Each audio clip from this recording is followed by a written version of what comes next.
Welcome to the Emotional Eating Unwrapped podcast. I'm your host, Alana Kessler, an emotional eating and weight loss coach for women looking to fall in love with eating, create healthy attachments with food, and lose weight sustainably. Hello and welcome to another new episode of Emotional Eating Unwrapped. I'm your host, Alana Kessler, and today's episode is so apropos to my experience today. I am feeling the effects of perimenopause like so intensely today that I didn't even want to record this podcast today, right? This is like a slog. And I'm excited to talk about this today too. Like been really looking forward to this topic, but my body right now is so tired out of nowhere, right? Like seemingly out of nowhere. I woke up this morning and for no reason whatsoever, I feel not like myself. And I've been dealing with that experience the whole day. And I'm just going to walk my walk and walk my talk and talk to you guys about this because I really understand. And I think that the perimenopause conversation is one that needs to be had. And I feel really well versed as somebody who is going to have this conversation with you because at 45 years old, this isn't just conceptual for me. This isn't just a trendy topic to get listeners. This is something that I am living every day for the last probably 2-3 years. I'd say that my symptoms started when I was 42 and I'll be 45 in January. And this is something that I'm living with every day. And the word perimenopause, like when we start talking about it in this way, it could sound really clinical, it could sound really cold, it could sound like it belongs in a pamphlet and nowhere else. But in real life, it doesn't show up as neatly labeled as it does when you go to your doctor's office and the doctor is like, yeah, I think you're in perimenopause. Here's like a really nice laminated pamphlet to give you some information and some resources, right? Like that's not how we experience this, right? We experience it messy in real life, unpredictably, spontaneously. And it's this thing where one day you know your body, you know your rhythms, and then suddenly you are waking up at random times in the night, like 3 a.m. You're hot, you're restless, you're unsettled, you don't want to look at your Oura ring to mess up your sleep score, or maybe that's just me. But either way, right? Like everything is just so different, right? Like the cravings get louder, all of a sudden, like you find yourself pouring wine, cooking dinner. Not that there's any issue with wine, but it's more to like calm yourself than it is for any other reason. And so if you've ever thought to yourself, what is happening with me? I used to have this all figured out. I want you to know that not only do I relate to you, but you are not broken, right? You're not broken because perimenopause is not just about hormones. It's not just about having less estrogen and progesterone, right? It's not just about the science of it all, right? It's about identity. It's about who we know ourselves to be. It's about control.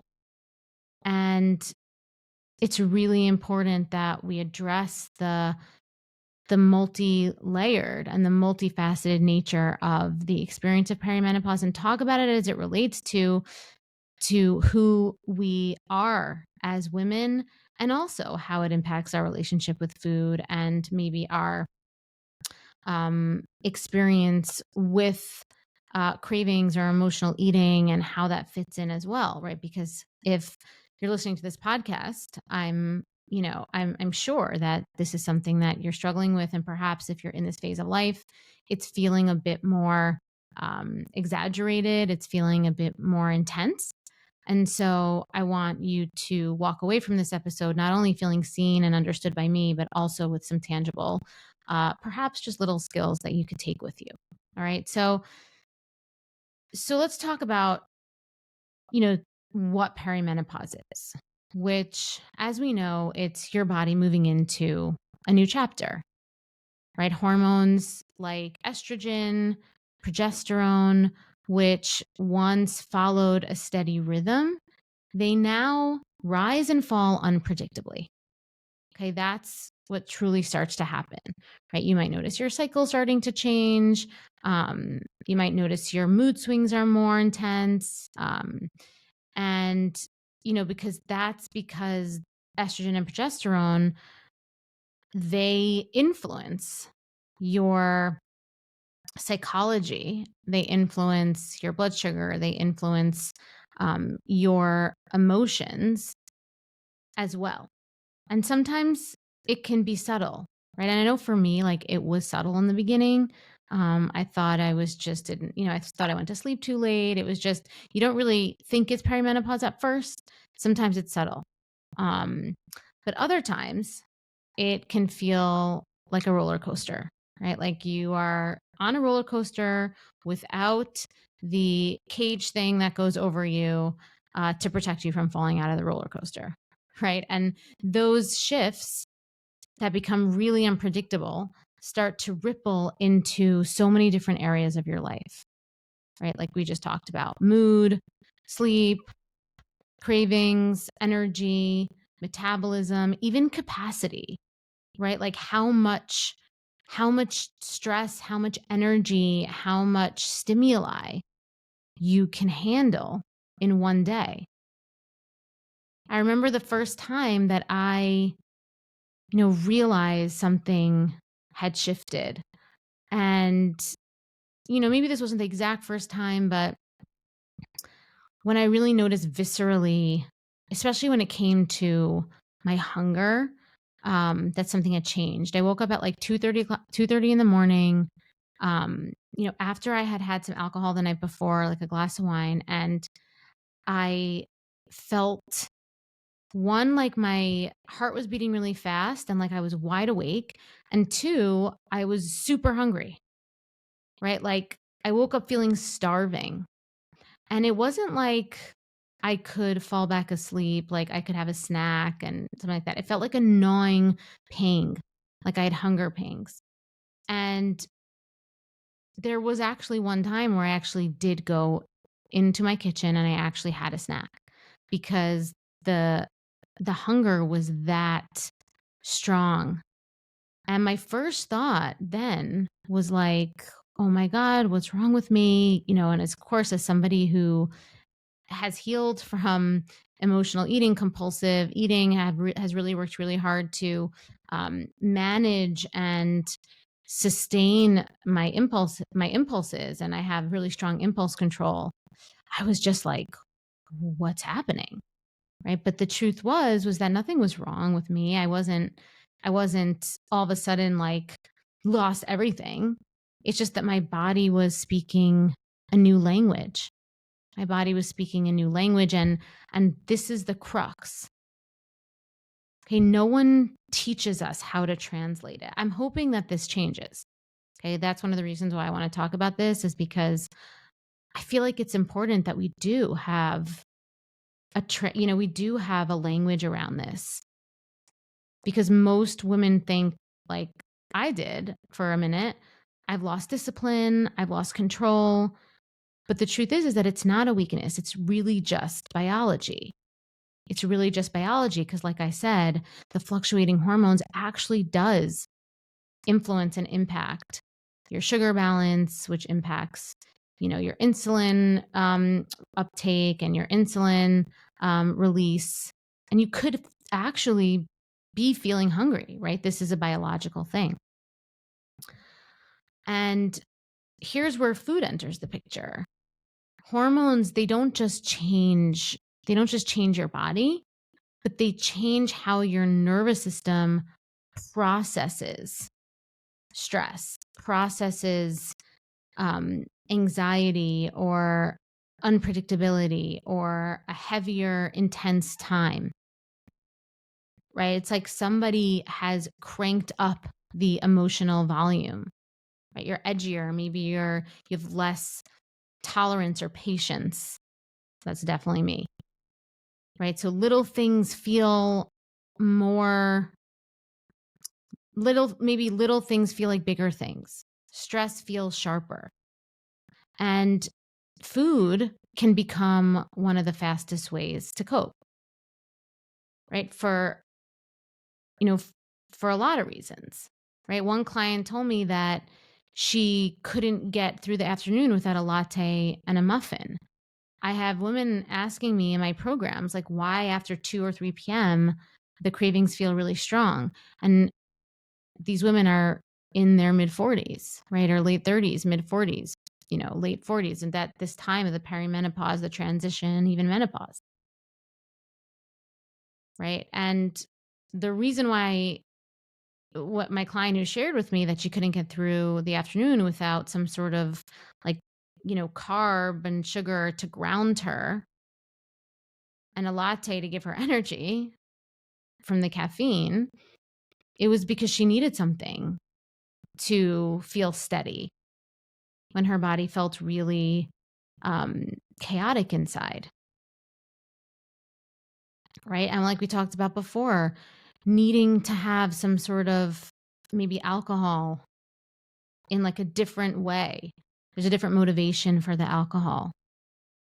It's about relief. It's about just taking the edge off and relaxing. And I'm not saying that that's bad all the time, right? Like it's totally acceptable to have a glass of wine to take the edge off, but you have to start to see if it's becoming a pattern. That's what's the most important thing, and try to understand what the root cause is and understand yourself better, because we can't heal what we can't see, and self-awareness is truly and self-understanding is truly the gateway to healing,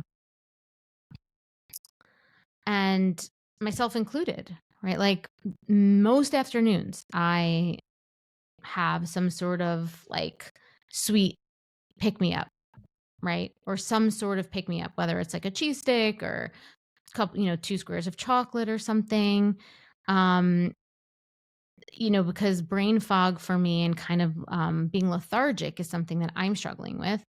And so I do go for that sometimes. And to be honest, like it's not a problem. I don't find a problem with it.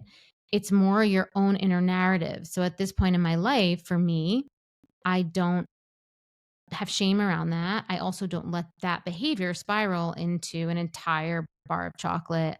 I don't feel like I did anything wrong, right? And for most women, I think where the problem isn't actually having the chocolate or having the the pick me up that's food related, as much as it's the trap that comes after that. Because the trap starts with shame, right? Shame often follows this self-judgment, self-criticism. I should have had more willpower. I should know better. I should not need this, right? But at the end of the day, this guilt that you are projecting onto yourself, it doesn't fix anything. It doesn't fix the cycle. It just fuels it, because the guilt actually creates more stress in your body.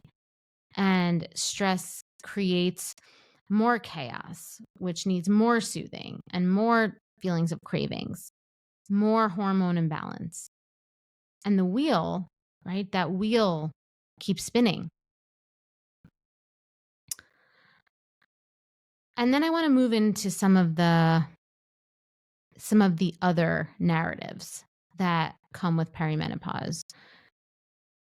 One being the fact that I believe this to be true, and I have felt this in my own body, that I think that most women feel like perimenopause feels like your body is rebelling against you, right? It feels like your body is fighting you.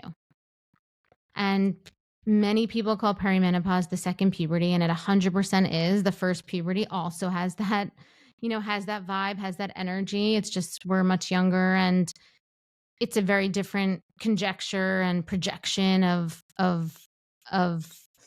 what this change is going to mean for our lives, right? There's like a hopefulness to it, whereas the way society frames perimenopause and menopause, it's sort of like a, and I think this is changing though, actually, which I'm very excited about. But, culturally for decades, it's been, oh, this is the beginning of the end, right? Of our femininity, of our youth. And so it does feel like a rebellion on some level. And on a physiological level, it feels like a rebellion because for years you knew your routines, you knew your body, right? You knew that if you wanted to clean things up, right, you could, right? Especially for me in the last decade and a half, right? I knew how to get myself back to a place that I felt good in my body. And, that's something I feel very proud of. That's the eating strategy that I teach in the sober eating method. That's something that I, I'm extremely, extremely proud and has given me so much safety and confidence. And I've known that if I go back to that way of eating, that it is going to help me feel the way that I want to feel in my body. And for the most part, that is still true. The one thing that I feel like has become very different for me is sometimes the food composition, the food combining, the times that I eat, right? And so the routine is not quite as predictable.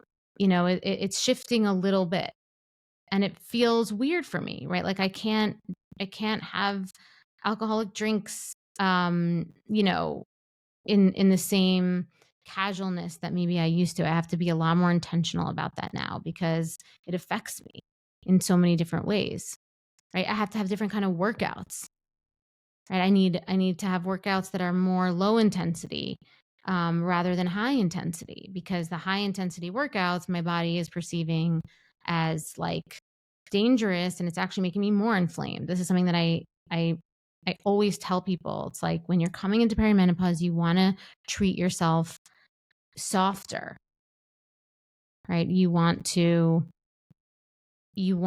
create a more parasympathetic rest and digest environment for yourself, right? And so in perimenopause, you have to adapt, you have to adjust, right? Things aren't the same as they were.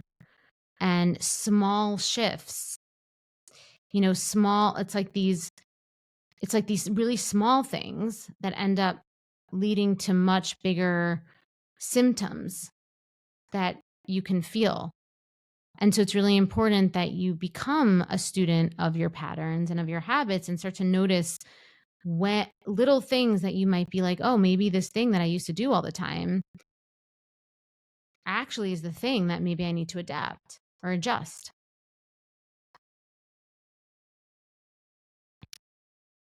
Right? Because at the end of the day, your body is not really betraying you.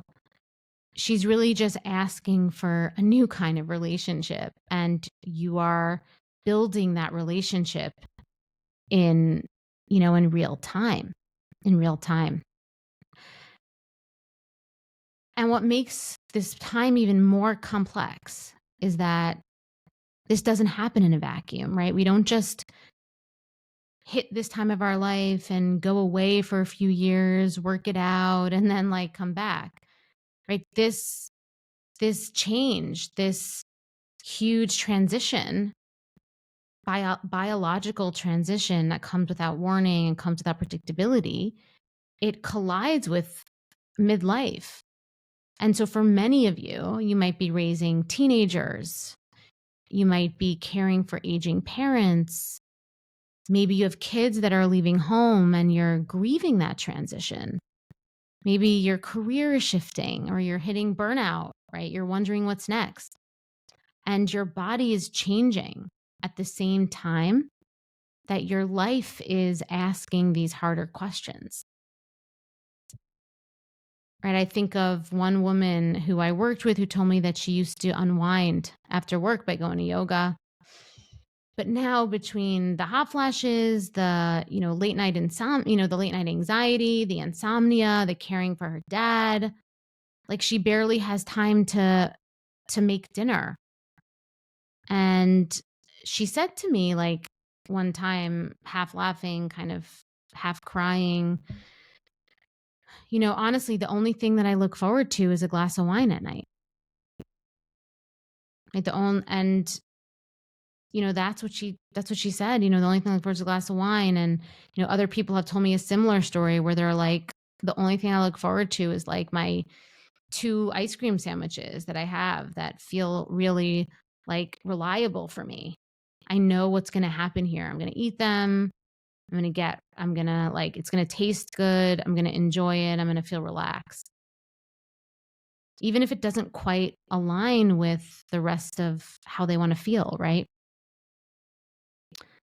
And so maybe you felt that way too if you're listening to this, that food or wine is the only place that you feel comfort, right? The one thing that doesn't ask more of you or create more unpredictability.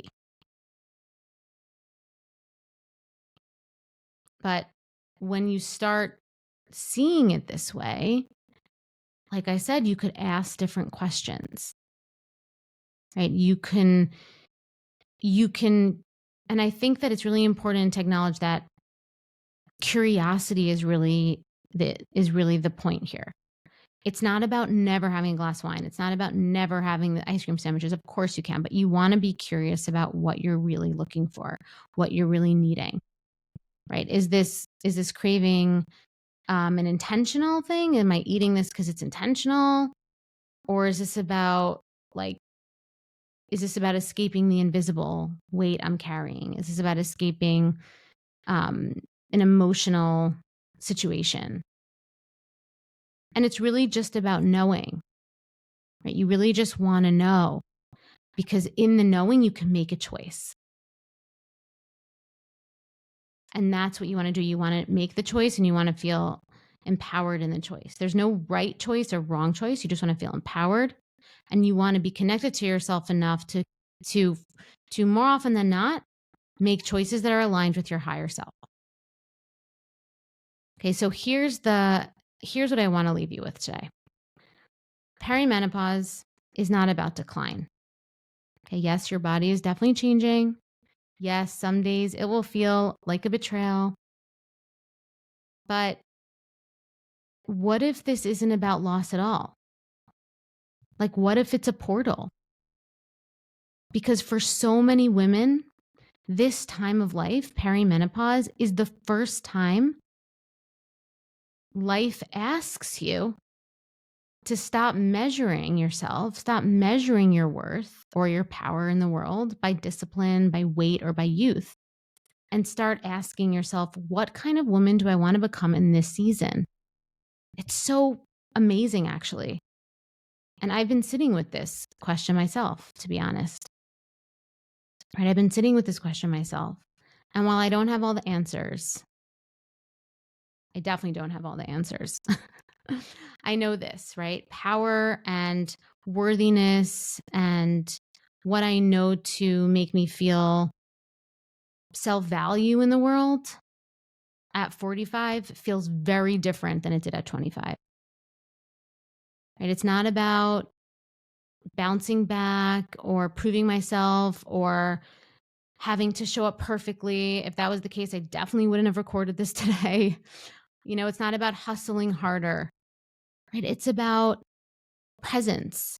It's about consistency to your goal, to your goals that are aligned with feeling good, not only looking good or image based, right?